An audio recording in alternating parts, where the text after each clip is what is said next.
Vous écoutez RFI, il est 7h50 à Paris. Votre invité, Frédéric Rivière, vous recevez ce matin Hervé Morin, député UDI de l'Eure et président du Nouveau Centre. Bonjour Hervé Morin. Bonjour Monsieur Rivière. L'ancien ministre de la Défense, la situation en Ukraine prend une tournure extrêmement inquiétante. Sommes-nous, d'après vous, à la veille d'un véritable conflit entre l'Ukraine et la Russie ? On ne peut pas l'imaginer. On ne peut pas imaginer qu'une partie de l'Europe s'embrase à nouveau. Et il faut donc qu'on ait, nous, Européens, une réponse extrêmement ferme à l'égard des Russes et qu'on invite très rapidement à un dialogue. Alors, le Conseil de sécurité des Nations Unies, de toute évidence, n'a rien donné hier soir, mais il faut continuer. Et il faut que... En clair, on a le sentiment que Poutine a constaté que nous n'avions pas réagi sur la Crimée, ce que tout le monde savait. Parce que, bien entendu, on n'avait pas envie de créer une crise majeure pour la question de la Crimée. Il faut dire les choses telles qu'elles sont. Et que là, la question qu'on doit se poser, c'est mais après la Crimée, après l'Est de l'Ukraine, jusqu'où on va ? Pourquoi pas, dans ce cas-là, demain, les pays baltes. Et donc, il y a un moment, il faut savoir dire stop à Vladimir Poutine et lui dire la souveraineté de l'Ukraine est intangible. Pour vous, ces opérations dans plusieurs villes de l'Est ne peuvent pas être spontanées. Elles sont forcément organisées ou au moins soutenues par la Russie. On ne peut pas avoir des déclarations aussi claires, par exemple, de l'ambassadeur britannique aux Nations Unies ou même de notre propre ambassadeur et penser que tout ça relève simplement de l'hypothèse. Des groupes armés parfaitement organisés, comme l'a dit notre ambassadeur Gérard Haro, avec des équipements qu'on ne trouve pas dans les surplus militaires, ça vient très certainement, et même à coup sûr, de moyens russes, n'en doutons pas un seul instant. On a exactement le même schéma, si vous voulez bien le regarder, et si vous voulez bien vous en souvenir, on a exactement le même schéma que pour la Crimée. Oui.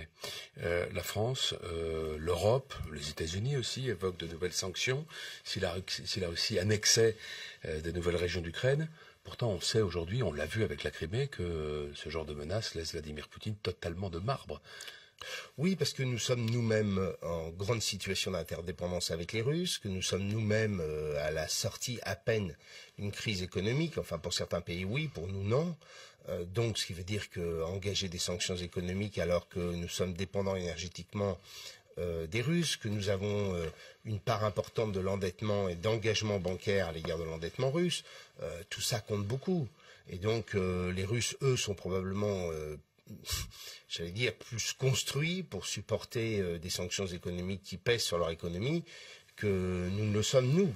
Et donc, bien entendu, c'est compliqué. Mais dans ces conditions, qu'est-ce que ça peut être ? Vous dites une réponse très ferme. Qu'est-ce que ça peut être ? La réponse très ferme, c'est une réponse simplement, bien entendu, il n'y a pas de réponse militaire possible. Ouais.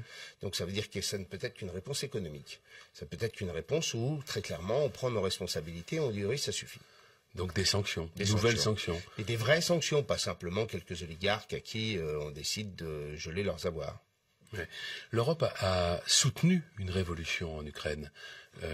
Comment peut-elle finalement aujourd'hui condamner ce qui est en quelque sorte une contre-révolution ? Oui, en même temps il y a un processus démocratique.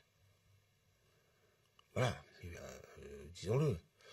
Et donc, considérons que ce processus démocratique qui est en cours en Ukraine et qui existe amène les Ukrainiens à décider se détermine sur les responsables politiques qui doivent gouverner leur pays. Il y a un pouvoir élu qui a été renversé par des manifestants, et il y a aujourd'hui des manifestants qui veulent renverser ce pouvoir-là. Est-ce que l'Europe ne s'est pas mise dans une situation diplomatiquement intenable ? Mais il y a dans tous les peuples des moments où on considère que le pouvoir qui a été élu ne devient plus légitime parce que corrompu, parce que ne respectant plus les libertés fondamentales, ne respectant plus les libertés individuelles. Et un peuple a tout à fait le droit à un moment de dire ça suffit et on va changer la donne.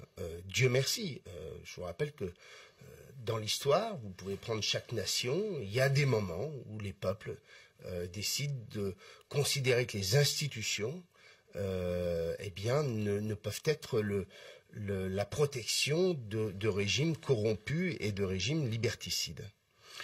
Est-ce que l'Europe n'est pas aujourd'hui, l'Europe et finalement les États-Unis aussi, le monde en quelque sorte, n'est pas tout simplement impuissant face à la détermination de Vladimir Poutine? On a une impuissance qui est liée à notre idée de responsabilité, et de responsabilité qui est celle, bien entendu, de rester d'éviter tout geste qui serait un geste d'embrasement, bien entendu. Est-ce qu'il est en train, selon vous, Vladimir Poutine, de tester la réaction de la communauté internationale, ou est-ce qu'il veut vraiment aller jusqu'à l'annexion de toute une partie de l'Ukraine? Écoutez, ça, je n'en sais rien. Tout ce que je sais, c'est que on a dans ce mouvement-là probablement aussi à trouver des explications dans la situation intérieure de la Russie.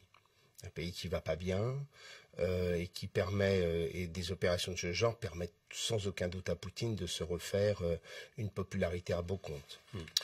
Parlons un peu de politique intérieure. Le président par intérim de l'UDI, Yves Jégo, a dit ce week-end que son parti pourrait voter au Parlement en faveur des réformes sur la simplification territoriale, c'est-à-dire la suppression des conseils généraux notamment, ou la baisse des charges pour les entreprises.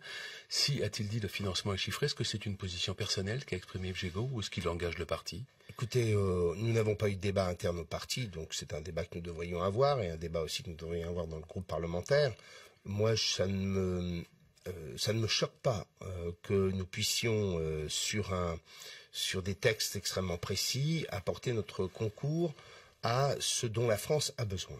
Ce n'est pas une question de venir au soutien du Parti socialiste, du gouvernement. Est-ce qu'on peut rester sur l'idée d'opposition constructive? Rester sur un schéma territorial qui est un schéma datant de Napoléon, quoi, qui a plus de 2 siècles. Est-ce que ce schéma-là a encore un sens? Est-ce que l'empilement que nous dénonçons matin, midi et soir à tous vos micros, est-ce qu'il a encore un sens? Est-ce que nous n'avons pas besoin de transformer notre organisation territoriale pour la rendre moins coûteuse? Tout ça, nous le disons tout le temps. Si le gouvernement a la capacité de pouvoir faire entendre raison à ce lobby extrêmement puissant qu'est le lobby des élus locaux, si le gouvernement a la capacité de faire entendre aux barons du Parti socialiste qu'on doit changer de système, moi je dis pourquoi pas, dès lors bien entendu qu'il ne s'agit pas d'une réforme en trompe-l'œil. Mais s'il y a la construction de grandes régions, s'il y a à repenser notre organisation entre métropole et département, s'il y a une refonte de l'échelon de base que représentent les communes, et qu'on pense un nouveau schéma territorial, je serai le premier à l'approuver. Je me suis battu pendant 15 ans de ma vie politique pour la réunification de la Normandie. Si on constitue de grandes régions capables d'avoir la puissance économique, la puissance financière pour lancer les grands projets d'infrastructure dont le pays a besoin, il le faut. Dans cette même interview, Yves Jégo explique qu'il y aura naturellement un candidat du centre à la présidentielle en 2017, tout en disant qu'Alain Juppé séduit relativement, qu'il n'est pas très éloigné de vos convictions au centre. Alain Juppé pourrait être le candidat du centre? Écoutez, j'ai déjà connu ça en 95 avec Édouard Balladur, souvenez-vous. Ça a été la mort du centre. Ça a été le début de la fin de l'UDF. C'est-à-dire de ne pas choisir un candidat provenant de notre famille, permettant de construire un leadership pour les années à venir. Donc, mon ambition, c'est que nous ayons un candidat issu de notre famille politique. Nous aurons une autre problématique à gérer, qui est le poids du Front National. Parce qu'il ne s'agit pas à travers une candidature, mais la question est la même d'ailleurs pour le Parti Socialiste, pour les mouvements de gauche. Il ne faudrait pas que la multiplication des candidatures nous amène à être exclus du second tour de l'élection présidentielle. Donc il y aura aussi cette question-là.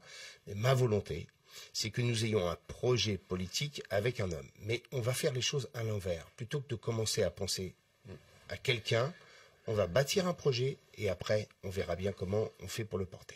Merci Hervé Morin. Bonne journée. Hervé Morin, député UDI de l'Eure et président